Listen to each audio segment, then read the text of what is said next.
بسم الله الرحمن الرحيم.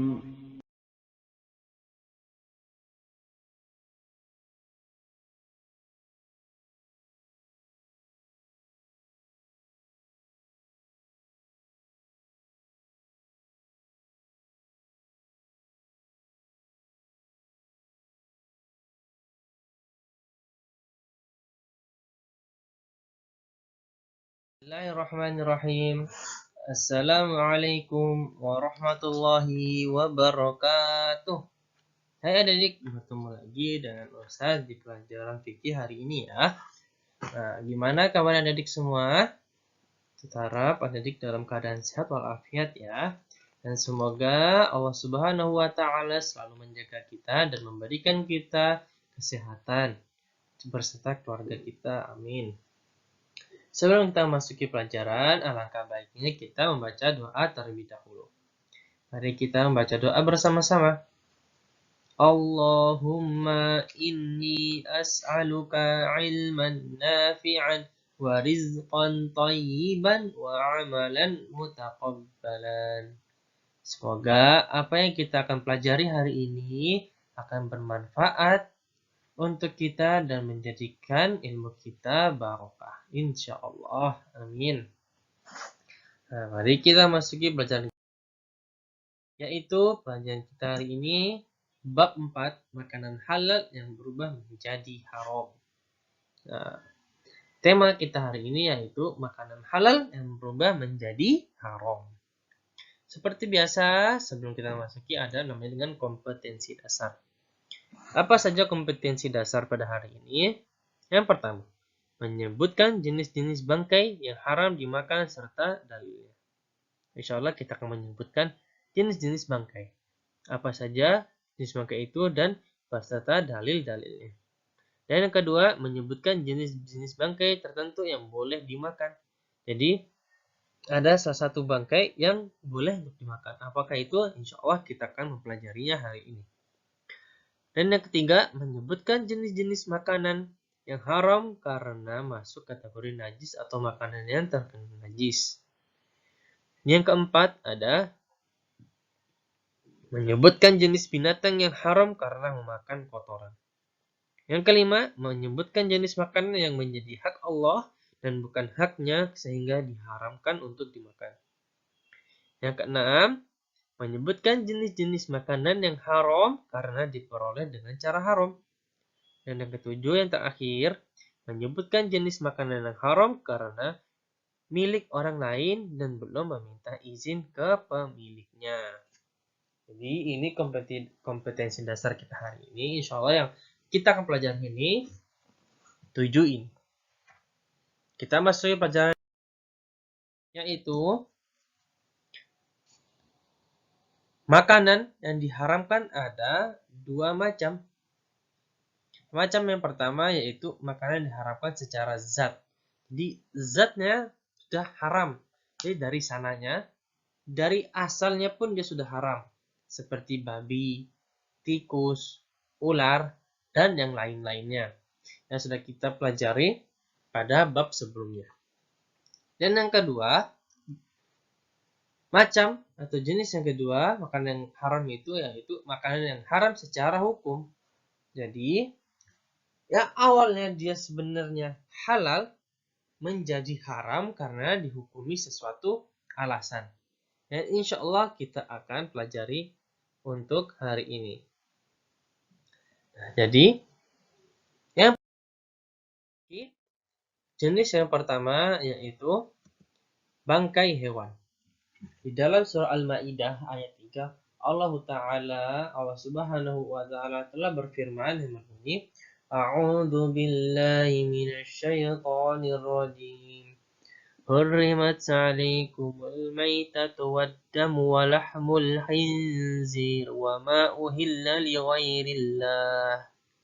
وما أهل لغير الله به والمنخنقة والموقوذة والمتردية والنطيحة وما أكل السبع إلا ما زكيتم وما ذبح على النصب. Artinya, diharamkan bagimu memakan bangkai, darah, daging babi, dan daging hewan yang disembelih bukan atas nama Allah, yang tercekik, yang dipukul, yang jatuh, yang ditanduk, dan yang diterkam binatang buas, kecuali yang sempat kamu sembelih. Dan diharamkan pula yang disembelih untuk berhala. Di dalam surah ini, Allah Subhanahu wa Ta'ala mengelompokkan jenis-jenis bangkai. Dan di pelajaran kita hari ini kita akan menjelaskan jenis apa saja, yaitu yang pertama, jenis bangkai yang pertama yaitu al-munkhaniqah, yaitu hewan yang tercekik karena tali atau selainnya. Jadi apabila kita menemukan hewan, mungkin dalam perjalanan atau kita berada di dalam hutan, kita menemukan hewan yang tercekik karena tali atau tercekik oleh sebagainya, pohon atau yang lainnya, dan hewan itu mati, maka hewan itu termasuk bangkai dan haram untuk dimakan. Jenis yang kedua yaitu al-mauqudhah, yaitu hewan yang mati terpukul. Seperti mungkin ayam yang dipukul dengan keras sehingga ayam itu mati. Jadi ayam itu termasuk dengan yang dinamakan bangkai. Jadi haram untuk dimakan. Sebenarnya awalnya ayam itu halal, kan tetapi dia telah menjadi bangkai, maka dia tergolong menjadi makanan yang haram. Dan yang ketiga, al-mutaraddiyah, yaitu hewan mati karena jatuh dari ketinggian. Mungkin di tengah hutan ada sebuah jurang, ada hewan, mungkin kijang atau yang lainnya kancil, jatuh dalam jurang itu, dan hewan itu mati, maka hewan itu termasuk dalam jenis bangkai dan haram untuk dimakan. Dan yang keempat ada an-natihah, yaitu hewan yang mati karena ditanduk oleh hewan lain. Mungkin ada sapi atau kambing yang sedang berkelahi, lalu kambing satunya menyeruduk kambing yang satunya lagi, dan kambing yang diseruduk mati, maka kambing itu menjadi bangkai dan haram untuk dimakan. Yang kelima, hewan mati karena diterkam hewan buas. Mungkin seperti kijang yang diterkam oleh harimau, maka kijang tersebut menjadi bangkai dan haram untuk dimakan. Selanjutnya yang keenam, hewan mati karena sengatan listrik. Mungkin ini banyak sekali metode-metode penyembelihan di negara-negara luar, seperti negara-negara yang kebanyakan non-Islam, mereka membunuh hewan dengan listrik. Maka hewan tersebut termasuk jenis bangkai dan haram untuk dimakan. Dan selanjutnya yang ketujuh, potongan tubuh hewan yang masih hidup. Itu termasuk bangkai dan haram juga dimakan. Yang kedelapan, hewan disembelih tanpa menyebut nama Allah Subhanahu wa Ta'ala. Jadi dalam penyembelihan hewan, segala hewan yang kita sembelih harus dinamakan harus dengan menyebut nama Allah Subhanahu wa Ta'ala. Kalau tidak, maka termasuk menjadi bangkai dan haram untuk dimakan. Yang selanjutnya, hewan yang disembelih atas nama selain Allah. Nah, jadi saat menyembelih, walaupun dia menyebutkan atas nama yang menyebutkan, akan tetapi selain nama Allah, seperti mungkin dia menyebutkan untuk patung atau batu yang berkeramat, jadi hewan tersebut haram dan termasuk bangkai. Dan yang ke-10 yang terakhir, daging hewan disembelih untuk berhala. Di dalam sebagian kebiasaan orang jahiliyah terdahulu, mereka mempersembahkan daging sembelihan mereka untuk berhala-berhala. Dan ini termasuk bangkai dan haram untuk dimakan. Nah, di sini adalah jenis-jenis bangkai ya. Nah, di dalam hadis, kita lanjutkan lagi. Ada 2 bangkai hewan yang boleh dimakan. Apa itu?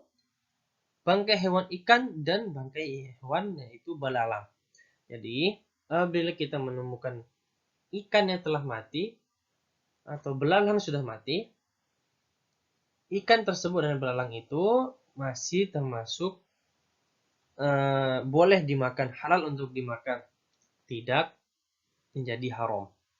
Di dalam hadis Nabi Muhammad SAW yang berbunyi, "Halat lana maitatani wa damani fa ammal maitatani fal hutu wal jaradu wa ammad damani fal kabidu wat tihal." Artinya, telah dihalalkan bagi kami 2 bangkai dan 2 darah.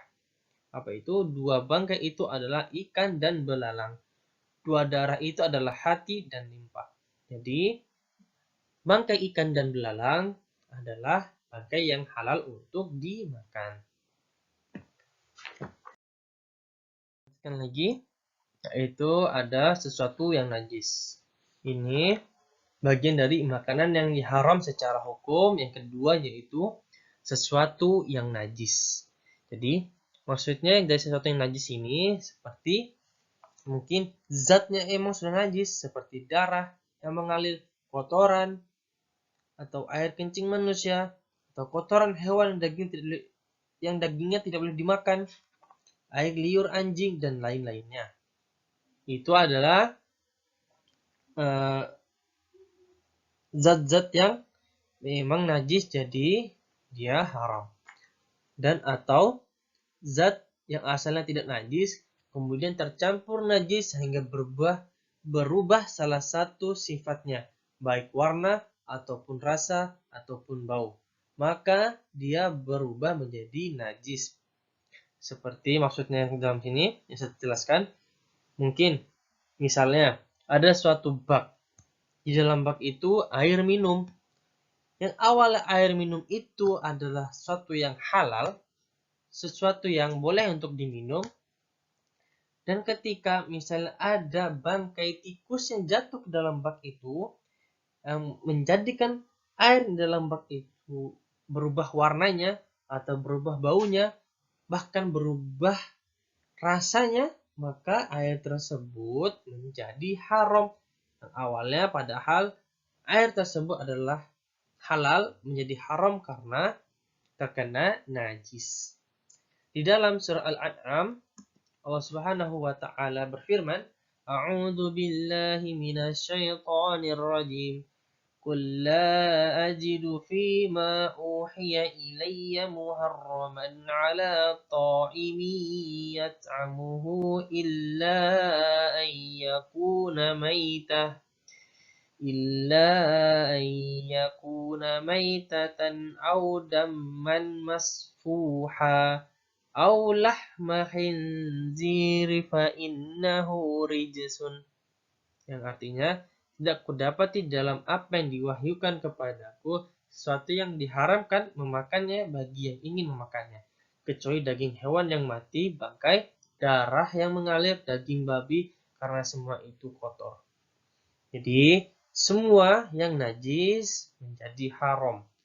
Ataupun semua yang asalnya halal, asalnya boleh dimakan atau diminum, akan tetapi tercampur oleh barang yang najis, maka menjadikan yang awalnya barang itu halal menjadi haram.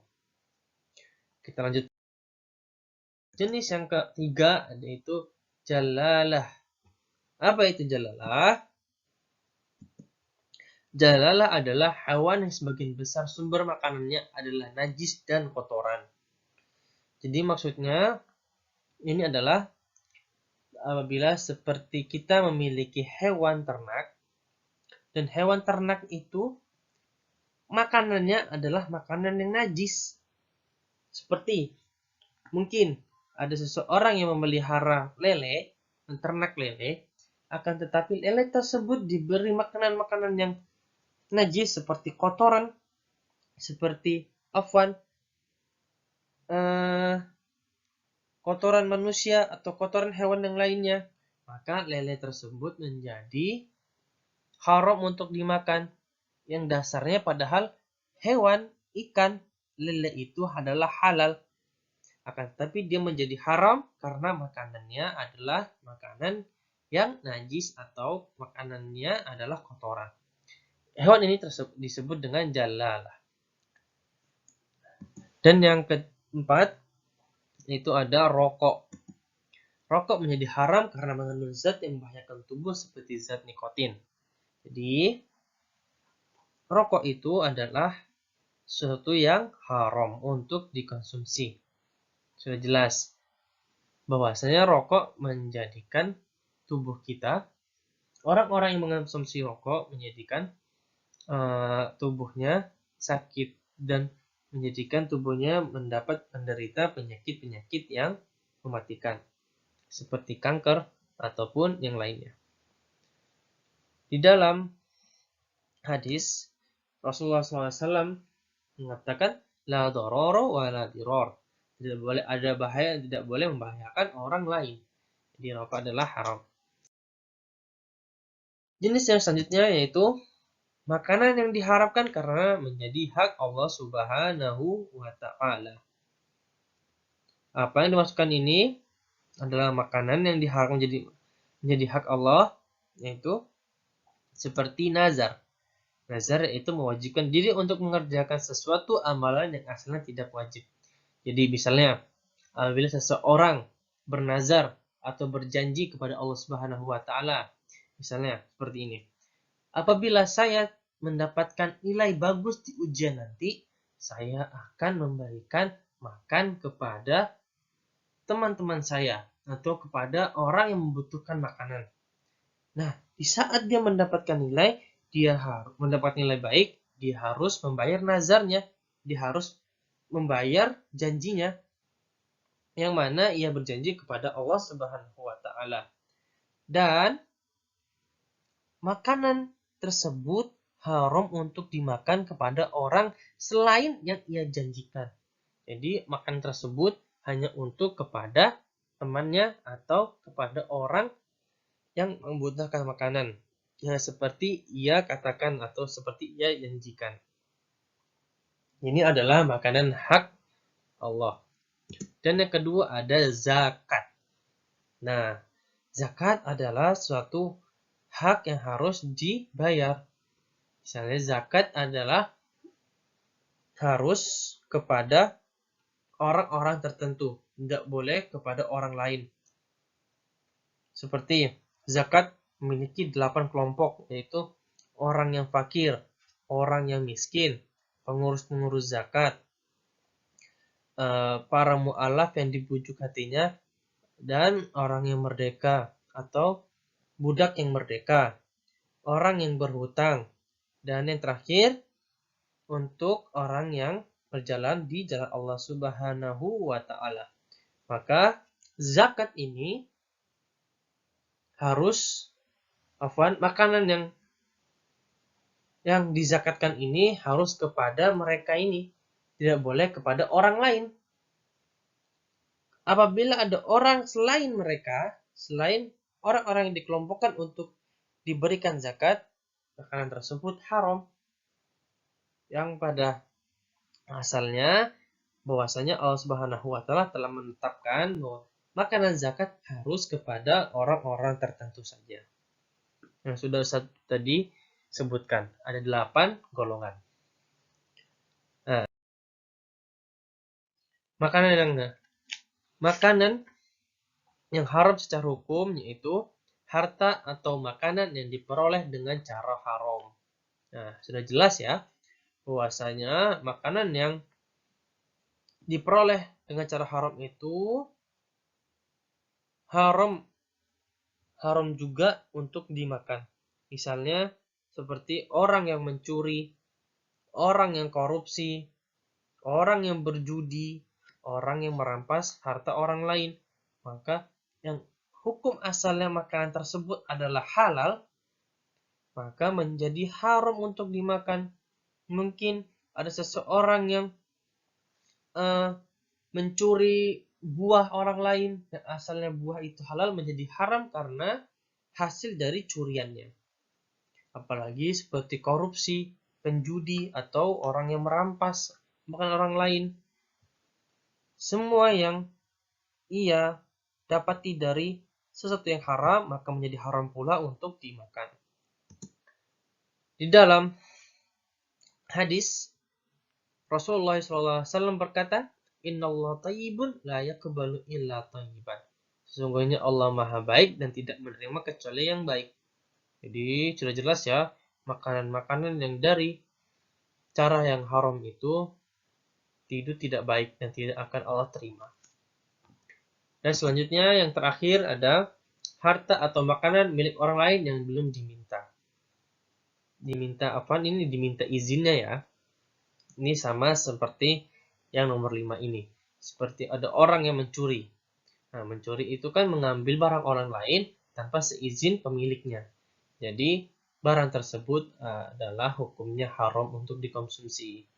Mungkin ada seseorang yang mengambil roti dari temannya di dalam tasnya. Dia belum izin, maka roti tersebut haram untuk dimakan olehnya. Agar bisa halal, yaitu meminta izin terlebih dahulu kepada pemiliknya. Kita hari ini telah usai. Sebelum Ustadz mengakhiri pelajaran kita hari ini, akan memberikan tugas, yaitu tugas yang pertama, tugas hari ini yaitu mengerjakan pilihan ganda pada halaman 28 sampai halaman 29. Nah, di sana ada pilihan ganda yaitu A, B, C, D dari nomor 1 sampai nomor 10 silakan diisi ya. Disilang ataupun dilingkari. Dan setelah mengerjakan dari nomor 1 sampai nomor 10 silakan dikumpulkan ke Telegram dengan nomor yang ada saya cantumkan di video ini. Alhamdulillah, pelajaran kita telah usai dalam hari ini. Mari kita tutup dengan doa kafaratul majelis. Subhanakallahumma wa bihamdika asyhadu an la ilaha illa anta astaghfiruka wa atubu ilaik. Syukron. Assalamualaikum warahmatullahi wabarakatuh.